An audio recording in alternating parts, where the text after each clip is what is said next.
ke kiri.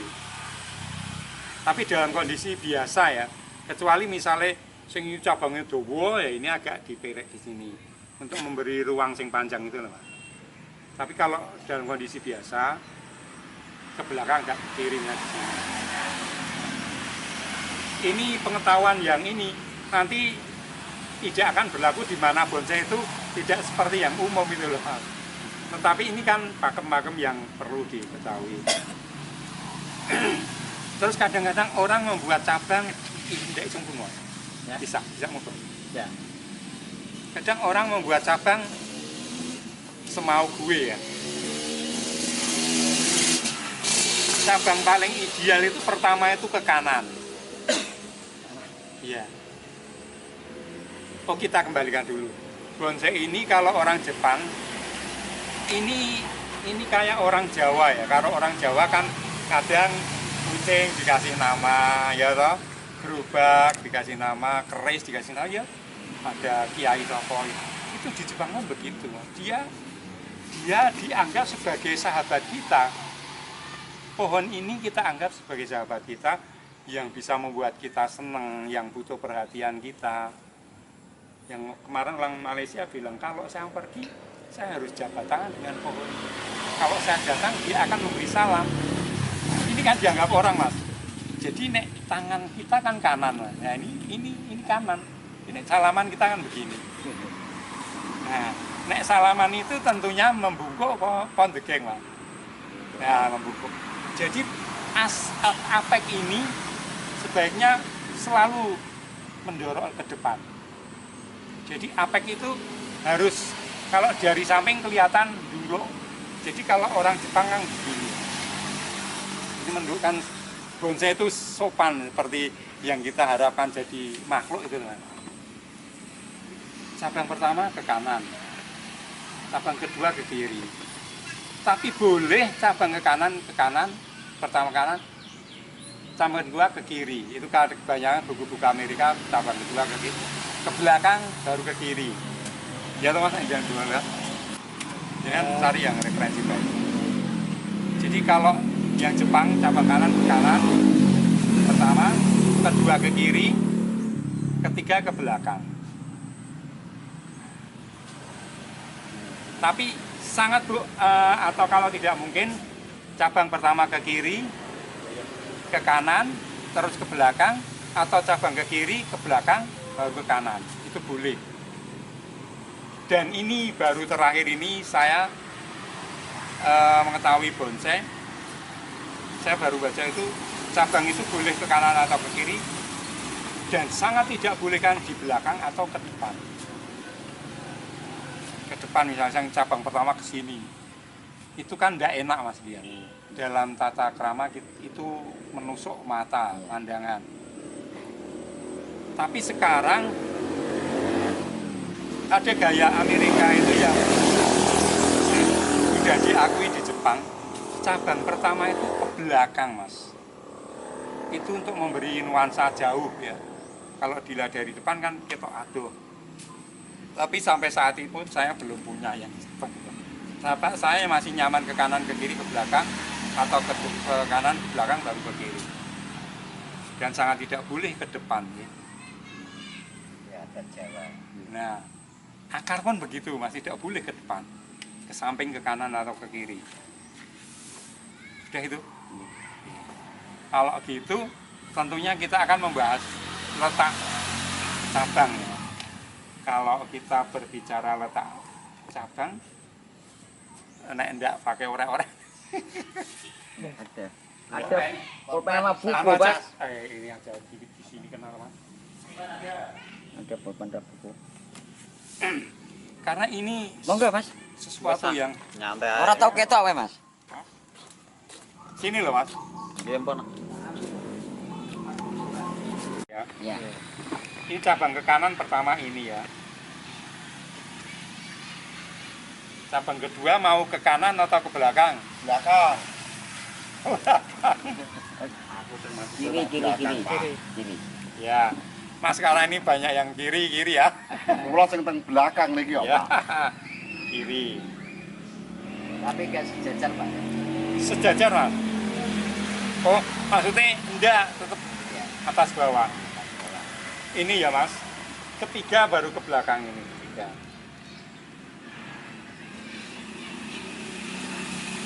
Dan keempat tidak boleh ke depan mas. Jadi ke depan itu nanti kalau sudah agak tinggi. Soalnya kenapa? Karena ini kalau depan itu bidang yang paling banyak, pohon itu terekspos keindahannya, bentuk liu-liu aneh. Nah, ada cabangnya nanti kan ketutup. Jadi ini ya 1, 2, 3. Jadi keempat itu tidak ke depan tapi nyerong mas. Boleh nyerong ke sini atau nyerong ke sini. 40 derajat ya mas, 45 derajat lah di tengah. Ini apa ini? Paham? Jadi mau ambil yang ke sini boleh, ke sini boleh, tapi jangan ke depan. Terus cabang selanjutnya kita ambil arah lawan arahnya. Misal kalau kita ini, kita langsung ke sini. Ya toh? Terus kalau sudah ke sini, kita boleh ke sini. Atau ke sini dulu baru ini, atau ini dulu ini ya. Kita baru ini sudah ke sini, kita arahi ke sini. Ini 1, 2, 3, 4, 5, 1, 6. Ini 6 sini mas, boleh. 7 ke sini. Baru 8 ke depan. Ini ke depan itu kan sudah hampir separuh muncul loh mak. Nah, ada beberapa bagian pohon itu dibagi tiga bagian. Yang pertama ini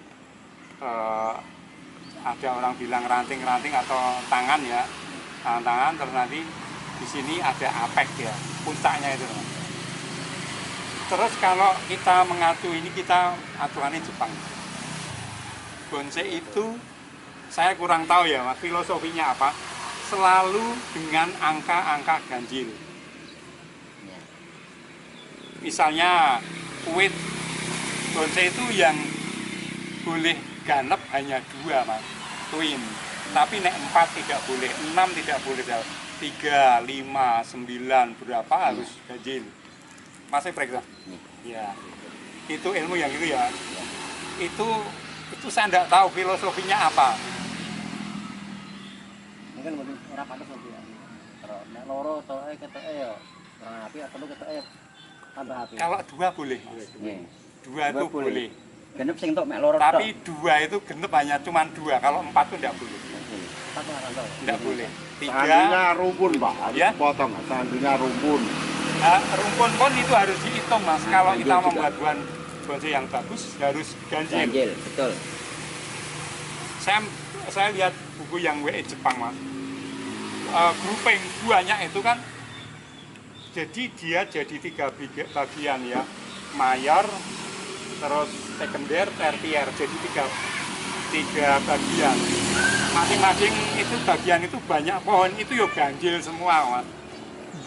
Tetapi memang waktu kemarin saya datang di Robert Stephen itu, tapi sing memberikan statement si Sulis ya, itu hitungan ganjil itu hanya keseimbangan. Misalnya sing sini 2, nah misalnya apa ya mas, sing 1 batu segini, sing 1 sing penting rada seimbang, kan angel mas ngitung, kan mending ganjil aja. Dan ternyata mungkin ada filosofi apa ya. Ternyata dalam kita pun ya ganjil sama. Ya toh, wudu ya ping 3 ya toh. Ya toh, saya akhirnya seneng ganjil-ganjil dulu. Ya toh mas, ganjil toh.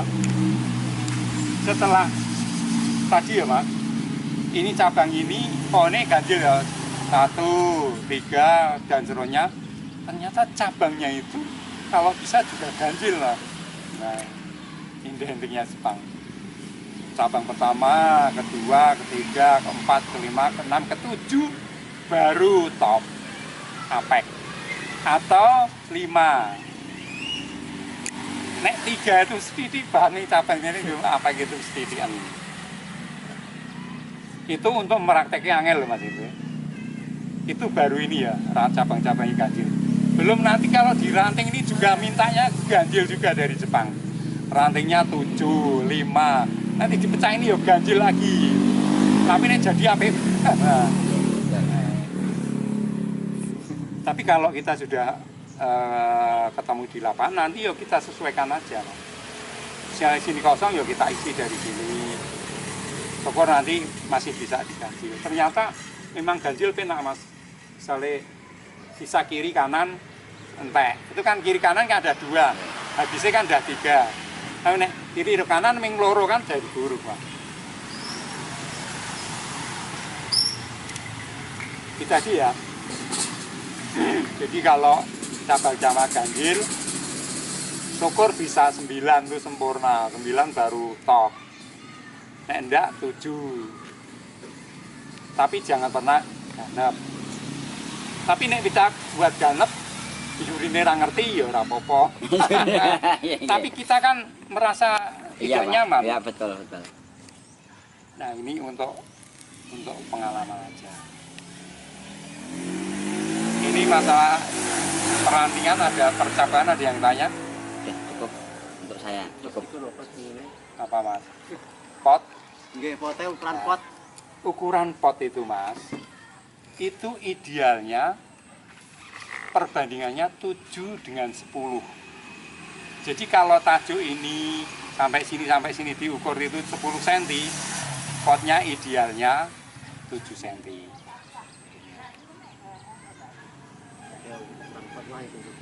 Ya, itu idealnya mas. Kalau tajuknya 10 cm, potnya 7 cm. 10 cm, tajuknya 7 cm. Dan itu perbuatan dibandingin sendiri mas. Nanti 20 cm ya berarti 14 gitu mas. Terus lagi mas, tadi kita berbicara pot itu lebarnya ya. Kita belum berbicara dalamnya toh. Dalamnya itu juga ada idealnya. Dalam pot itu idealnya sebanding dengan diameter pohon. Misalnya pot diameter pohon 5 cm, potnya ya 5 cm. Itu kedalaman ya. Nah misalnya ini teman, misalnya ini RT Barmene ya ini banding dengan ini nih loh kedalannya. Itu jelimet makanya, tapi nek dilihat nanti jadinya bonsai ora gede-gede tapi cilik-cilik, tapi dilihat enak. Pesannya sampai kaya wit ya. Kita ndak usah ngomong ditulis 100 tahun, tapi nek semua itu tersusun rapi, sampai wit gede banget nang hutan ya, walaupun cilik. Nah itu akhirnya pesannya bonsai kan sampai mas. Tidak usah ditulis, aku 100 tahun loh, aku wit tua loh. Tapi orang melihat sudah kayak sosok wit gede ya. Itu sesuatu hal yang benar-benar butuh perjuangan. Tapi sekarang kalau kita ingat, kalau misalnya kita tidak mau berjuang, alah sah-sah. Apa nanti kita juga tidak melewati tahapan itu sampai? Misalnya kita punya ini, misalnya Mas Lukman ini punya ini, sekarang umur 20 tahun. Kalau dirawat dengan baik, nanti umur 50 tahun sudah menjadi sangat baik. Tapi nek mingasak karo besok 50 tahun juga tidak akan menjadi baik. Iya toh? Nah ini loh, sing kadang-kadang orang lupa dengan menghargai waktu. Ya, dan saya tuh juga belum lama mas, mengetahui gitu. Saya tuh Muslim tapi belum lama itu baru membaca Quran dengan terjemahannya itu ternyata ada mas di dalam Quran itu. Allah berpesan bahwa janganlah kamu menangani sesuatu sing kamu tidak tahu. Ya. Ini untuk mengingatkan mas. Kita mau jualan bakso, gawe bakso ra iso kok. Lah ya, akhirnya kan enggak payu, Mas. Ya itu pesan itu. Orang gawe bonsai kok orang ngerti bonsai. Ayoane di pameran ya ora entuk, ora bakal entuk abang. bukan tekno kebenaran, bukan tekno faktor lah, kayak tekno Pak Gandum sing melu jadi untuk abang, bukan itu, karena saya juga belajar ngono Mas. Jadi semua itu ada ilmunya. Nah kadang-kadang kita baru tersadar kalau tadi sekarang kita mengingat kembali proses terjadinya kita ya Mas Warno ya. Kalau bidan itu mendikam dari sekian sel itu yang jadi cuman kita loh Mas. Kita itu sudah dipilih, kalau mengenai saya ini yo jangan. Kita sudah dipilih, dilahirkan kita ya harus memberi arti sebisa mungkin, semaksimal mungkin. Sehingga nanti kalau kita tidak bisa memberi warna dunia, tetap ketok oh kayak si A kayak si B kayak orang ming wah kancane ngalor kancane gitu. Jadi tidak jelas. Anak grup ya. Iya, mungkin begitu.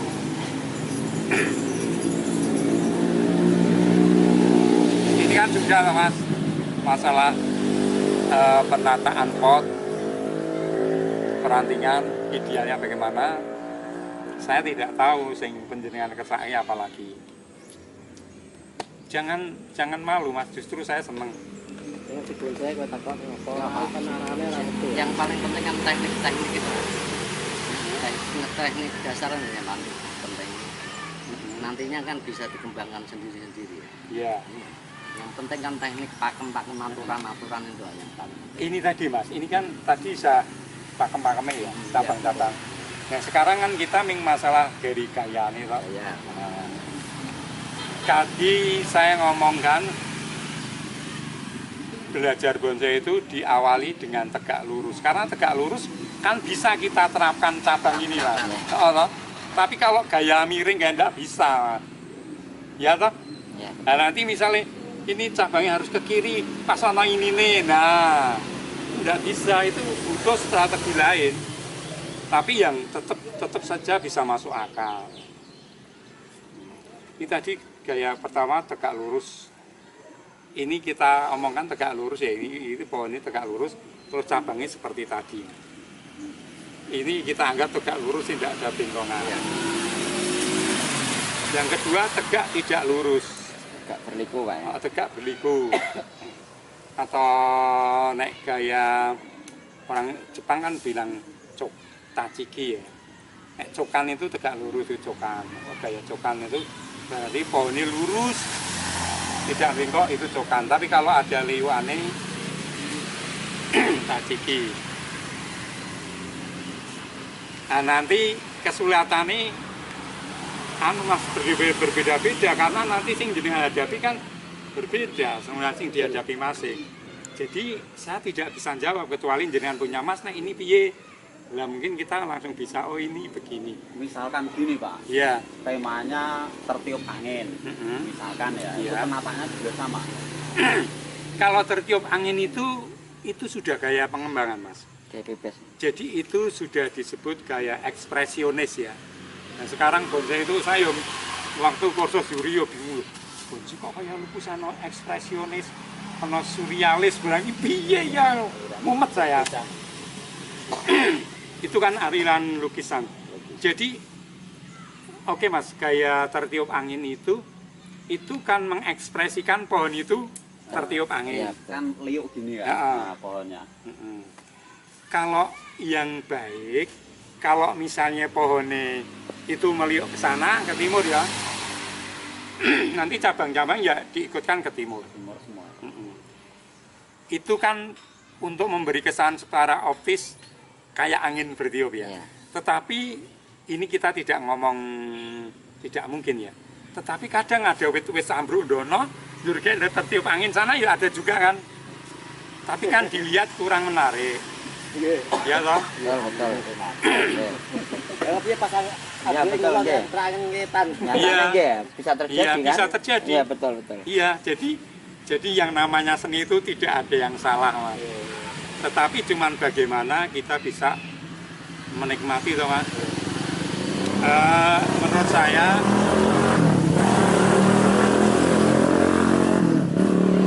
bonsai itu seperti burung berkicau. semua burung bisa berkicau, tapi kan cak rawa ya beda, kutilang ya beda. Ya kan tidak mungkin cak rawa kan ngocek kaya kutilang. Nah ini akhirnya begitu Mas.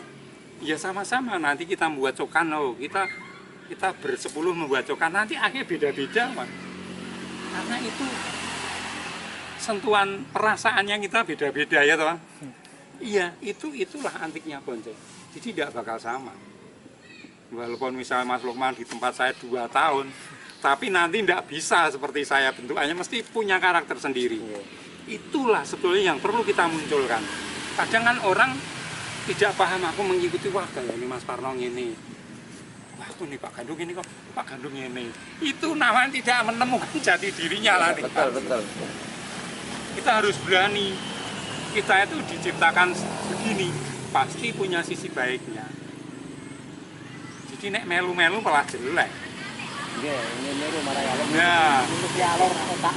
ya itu harus Mas, harus punya seniman itu harus pede tapi bukan overestimate. Kita pede itu perlu tapi bukan menganggap dirinya itu paling baik. Nah, itu. Jadi selalu saja kita menerima masukan, selalu saja kita introspeksi. Sehingga nanti kita tidak gampang menyalahkan karya ini kayak elek. Tidak bisa. Ya toh, apa-apa mau manuk tilangi suaranya elek. Kan tilang begitu. Tidak bisa. Ya toh. Tapi diantara semua itu, aku ya marem sakro, ya apa-apa sangger duit-duit ya toh. Kalian begitu. Wah, aku ya waktu itu tilang ya enggak apa-apa, itu enggak salah ya toh. Itu Mas, jadi enak. Kita kembalikan Mas. Bonsai itu untuk apa teman? Untuk apa kan? Relaksasi Pak menurut saya. Untuk relaksasi, untuk senang-senang ya Pak Ya, ya? betul. Jangan sampai dibuat susah kita Ya, betul. karenanya. Kalau menurut saya itu Pak untuk relaksasi. Iya.